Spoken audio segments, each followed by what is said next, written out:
Oh, great. I think there's a collection of people. Alvin is great. It's so underground. I'm Barry Morrison. We're at the Inter-Island Surf Shop, 451 Kapahulu. My dad was a Navy pilot, World War II, Korea. And I was born in 1949 in Fort Worth, Texas. Came out here in 1955 to Honolulu, stayed at the old Islander Hotel. On our way out to Kwajalein for a year and a half. Mom and dad and myself and sister and brother and older brother too. My dad was flying perimeter for the bomb blast on Inuitak and Bikini. At that age, I was going to Jefferson School and seeing early Waikiki Beach. It was fabulous. Surfboards, even balsa boards. I even recall, I think, seeing a twin fin balsa. I could swim, but my parents surfing was way too removed. My cousin, Butch Burton, lived here out in Eva Beach. That's my dad's sister's son. He got me on his old Inter-Island. I was kind of beat up from surfing Shark Country.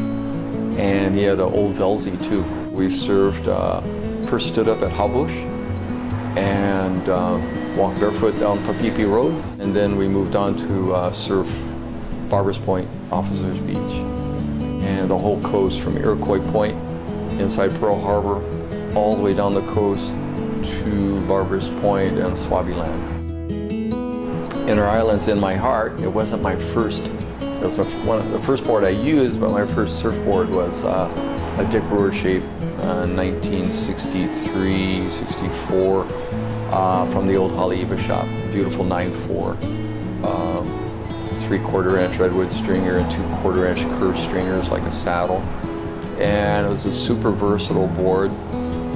Pulled nose even then. There wasn't a Brewer initial on it, so it could have been John Mobley shape or maybe a different turf, or I don't know. Do you by any chance remember the Hobie Surf Shop on Kapahulu? Certainly do. And the manager? Dick Metz, there we go, Metz.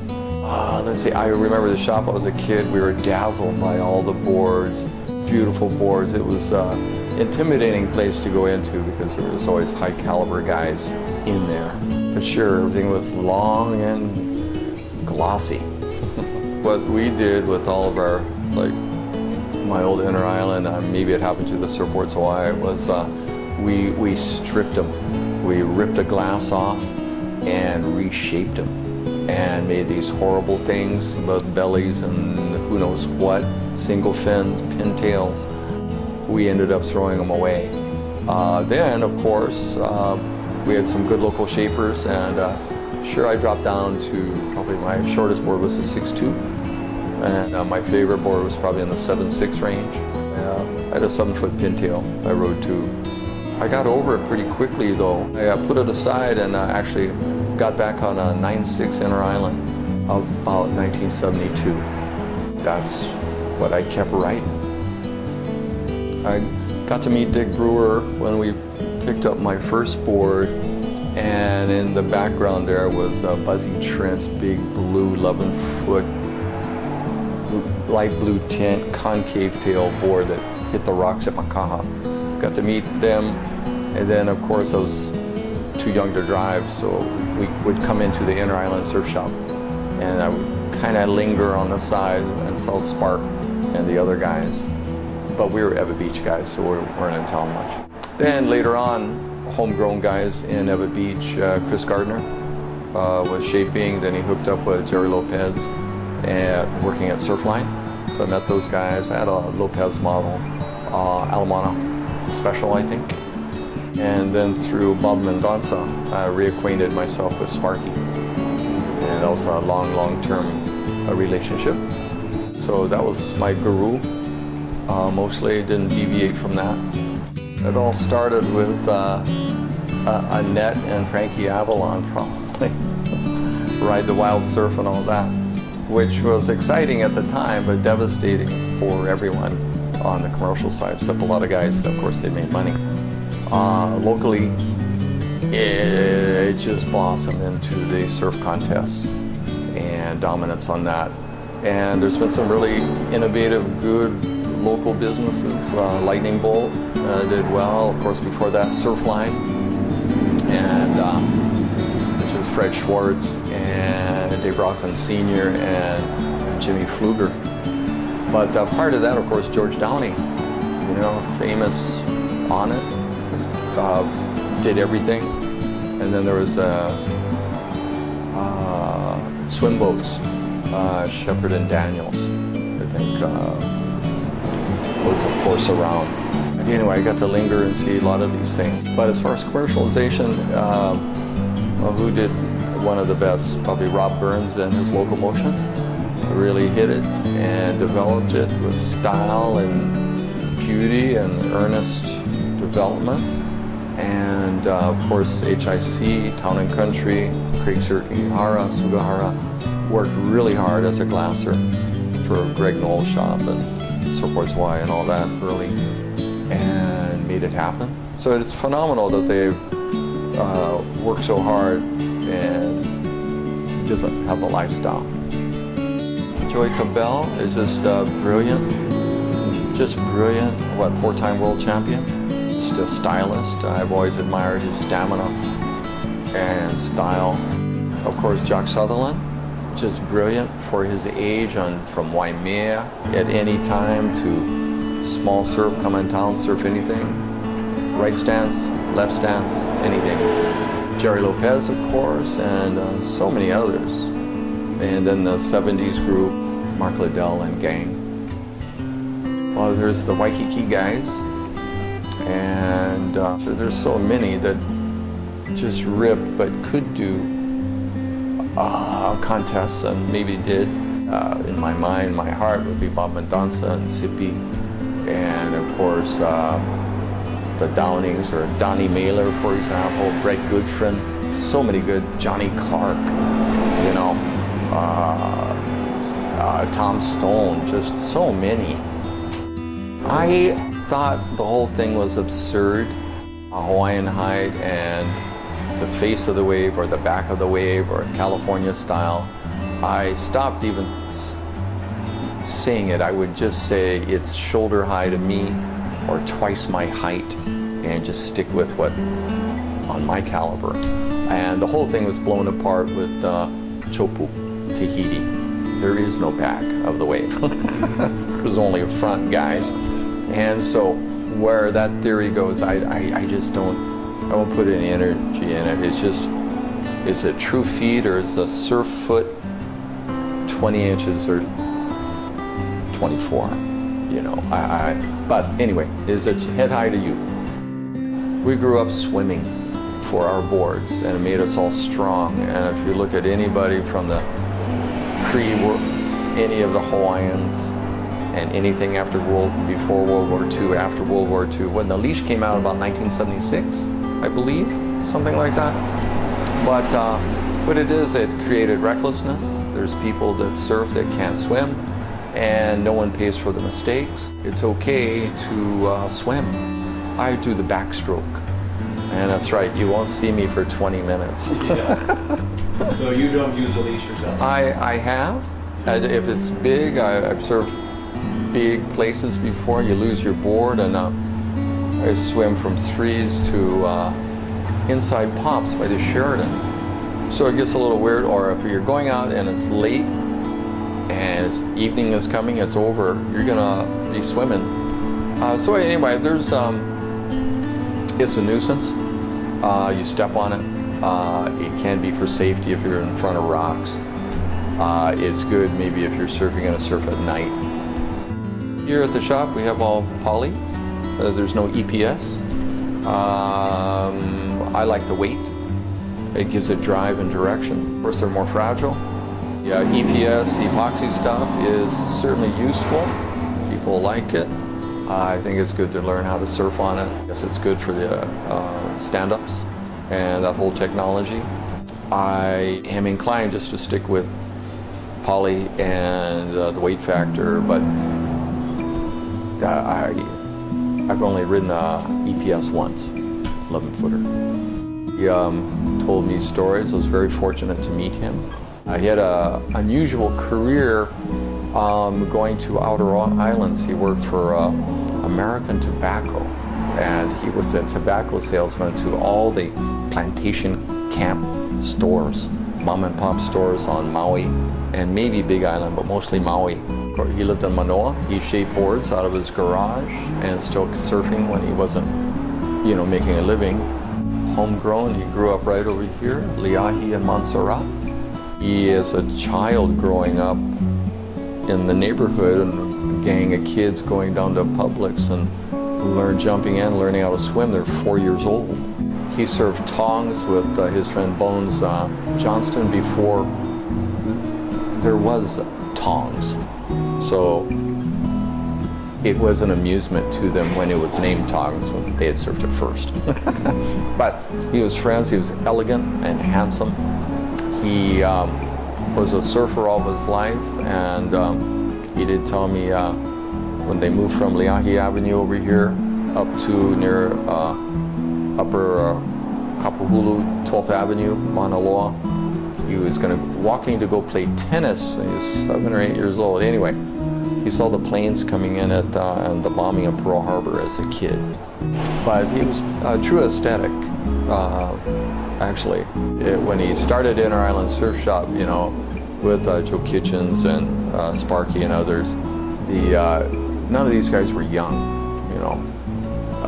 Mickey was from this area, Joe Koala Kitchens from Papokalea, and Sparky over in Moiliili, Coolidge Street. And so it was a gang of Waikiki focused guys. I bought his book, Surf and Sea, Sand and Sea, Surf and Sea, and I called him up to meet him at his home at Black Point for him to sign it, and he was gracious enough to do so. Very nice man. Then he took me downstairs and showed me the printing press, which is famous for his. He was an activist and helped save all the coastlines and took over the initiation of Save Our Surf, which Sparky actually initiated. Sparky was the last one to surf Garbage Hole. The crane was coming out from Magic Island, and Spark was surfing there in the morning and watching the crane, and he went for lunch. He came back, and the guy had dropped boulders right into the surf spot. He went back to Inter Island Surf Shop, talked with John Kelly, Mickey, Joe, and everybody, told him what was happening, and that's where it started to spin.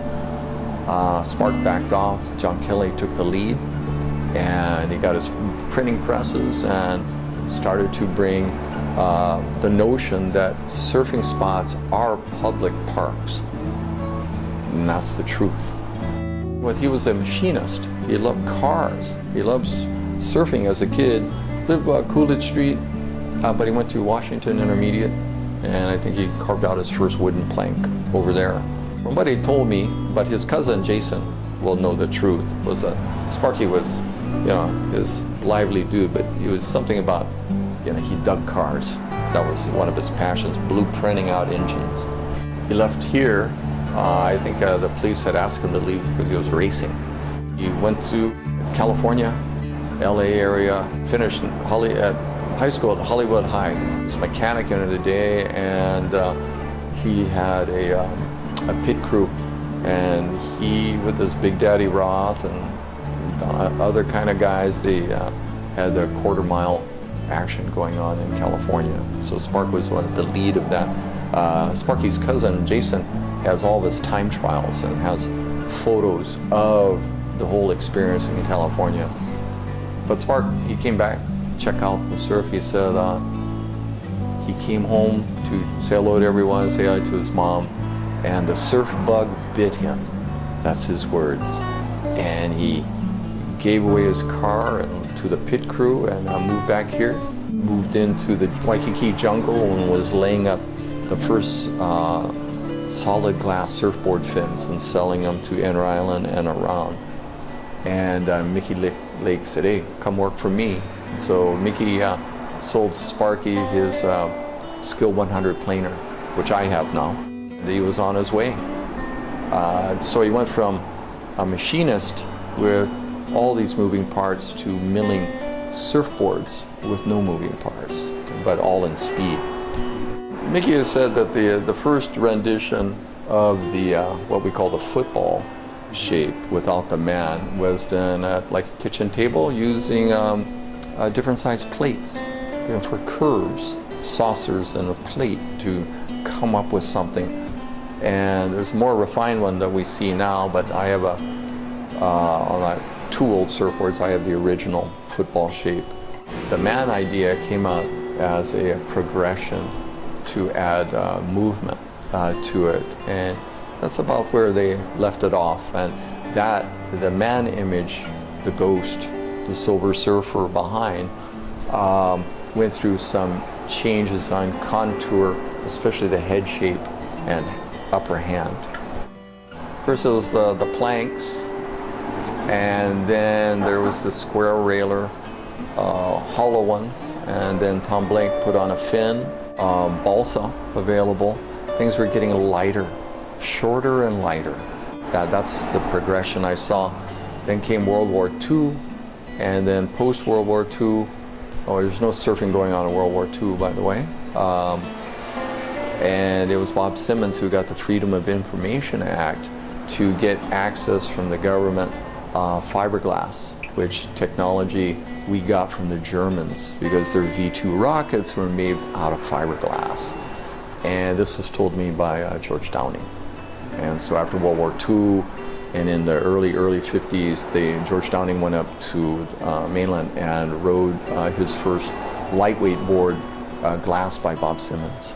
I think George can verify that. Yeah, boards have gotten shorter and lighter, and then the advent, of course, fin development was everything to give guidance. As a kid, of course, let's say a Buzzy Trent gun, for example, or the John Kelly Hydro. Then there's the Mickey Dora Cat. And then Sparky, of course, developed nose concave and tail concave. I believe he shaped a board for Paul Strauch, who won their big championship in Peru riding one of Spark's boards. Conrad Kanha model, Conrad riding all Spark boards, all the black ones. The fascination with concaves was quite an interesting thing for me, and also just I like the tail shapes and tail blocks and curved tails and concaves. Well, it was certainly a notion that became a reality over all these years, 30 years or longer. After Inter-Island Surf Shop moved on from Kaka'ako, it was in continuous operation, somewhat underground. Just the label Spark kept it going, and Mickey and Joe had labels too. And it just kept moving. And then Spark and I became more involved in the late 70s through Bobby Mendonça. What I'm getting at is that, there were obscure spots in Kaka'ako that the boards were produced, but as development came, all of our cool spots with fair rent were squeezed out. And so to answer your question, so it moved from the real thing to obscure motion, to keep it alive, to smaller places, to moving at home. And then thanks to Sipi Kabato, this was Classic Surfboards for 22 years, and we've been friends since the old Beach Center days, late 60s. And he gave me this opportunity to step in, and we're still great friends, and he's shaping beautiful boards, and all my repair work goes to him. So thanks to SIP and the momentum of Inter-Island, I was able to put this together. And the best part about it is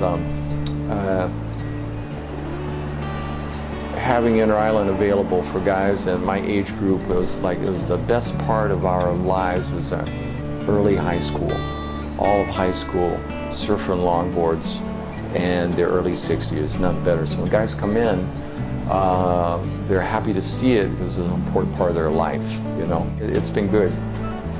I kind of chose to be kind of like the Howley on the sideline. I wasn't a brassy kind of guy to get in anybody's face, but I was lucky enough to linger with someone prominent to get close enough to people. And do come to visit Inter-Island Surf Shop. There's beautiful boards here. It is a gallery. We could share some stories. I have some things maybe I can tell you. We're here at 451 Kapahulu. It's easy. There's some entertainment here. And remember, if you like, you buy. Aloha. That's it. Perfect.